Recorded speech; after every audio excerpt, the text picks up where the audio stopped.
Welcome to Podkey Daily News, your fast brief on AI power, markets, and global pressure points.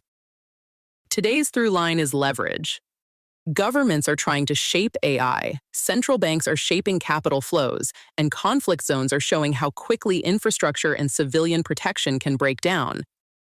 One of the more consequential Washington stories is how directly the U.S. government is now bargaining with AI companies. OpenAI reportedly discussed selling a 5% equity stake to the federal government, with the idea of sharing AI-generated wealth more broadly and smoothing relations with the administration.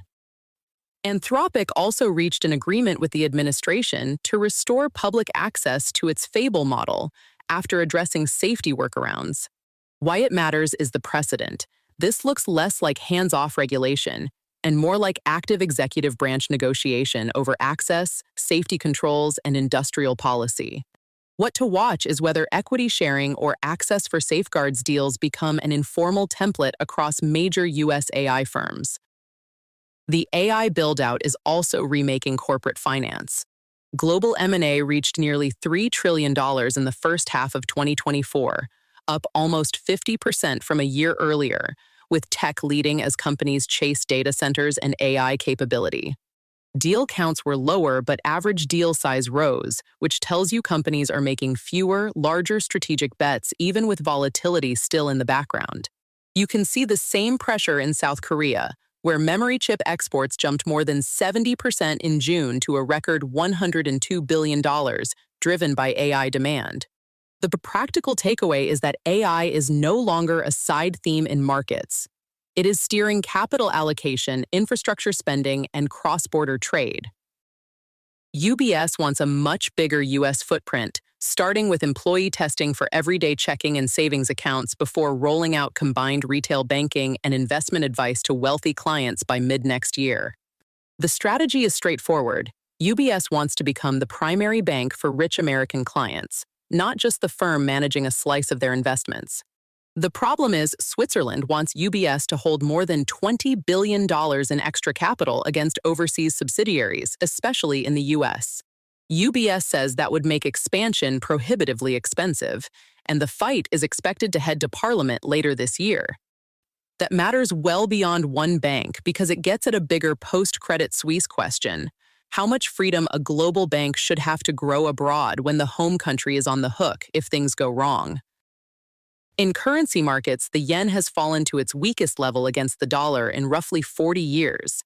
The core driver is still rate differentials. Japan's ultra-low rates made the yen unattractive next to higher-yielding U.S. assets pushing money out. The Bank of Japan has started raising rates cautiously and has intervened in foreign exchange markets, but it is trying to avoid moves sharp enough to destabilize trading. If the yen stays weak, Japan gets hit through higher import costs, weaker household spending, and pressure on growth. Meanwhile, Fed official Warsh said inflation risks appear to have receded and argued the Fed should stop spoon-feeding markets with constant forward guidance. So watch the policy gap. If U.S. rates stay firm while Japan moves slowly, the yen remains under pressure. Inside Russia, Ukrainian drone strikes are hitting a sensitive target: refining capacity. Roughly a quarter to a third of Russian refining capacity has reportedly been knocked offline, leading to fuel rationing in more than a third of regions, long gas station lines, gasoline imports for the first time since the 1990s, and a growing black market. That is a real domestic economic blow and a symbolic one, because it cuts into the image of Russian energy self-sufficiency. At the same time, Vladimir Putin publicly rejected a back-channel proposal for a mutual pause in long-range strikes, saying it would only help Volodymyr Zelensky stay in power. He made that rejection at a united Russia Congress, which underlines that the political line remains maximalist, even as internal strain gets harder to hide. On Sudan, Amnesty International interviewed more than 200 survivors from al-Fashir and described mass killings, beatings, sexual violence, hospital killings, looting, and deliberate attacks on children, with an ethnic component targeting the Zadawa tribe. The UN says the attack bears hallmarks of genocide. The report names specific RSF commanders and has renewed calls for ICC action and a civilian protection mechanism. This is urgent because analysts say RSF forces are massing and attacking logistics around Al Ubaid, with about 200,000 people already displaced and fears rising of another large-scale massacre. In the U.S., the Supreme Court reaffirmed near-universal birthright citizenship under the 14th Amendment, rejecting Trump's executive order and emphasizing the long historical continuity of citizenship for virtually everyone born here. The court also allowed state bans on transgender females in school sports and struck down a post-Watergate limit on campaign coordination in a free speech ruling, showing both a major immigration boundary and continued deregulation in election law. Separately, the federal government is sharply tightening higher education lending. Parent Plus loans are now capped at $20,000 a year and about $65,000 total. Graduate limits are lower than before, and programs can lose access to federal loans if alumni earnings do not beat state high school graduates or bachelor's holders for advanced programs. That matters because student debt is around $1.7 trillion. Master's programs have proliferated, and Washington is trying to cut off low-value degrees from easy federal money. Two more policy shifts with direct consumer impact. A Medicare pilot will cover GLP-1 weight loss drugs with a $50 monthly copay, far below typical out-of-pocket costs, and could reach up to 20 million beneficiaries through the end of next year.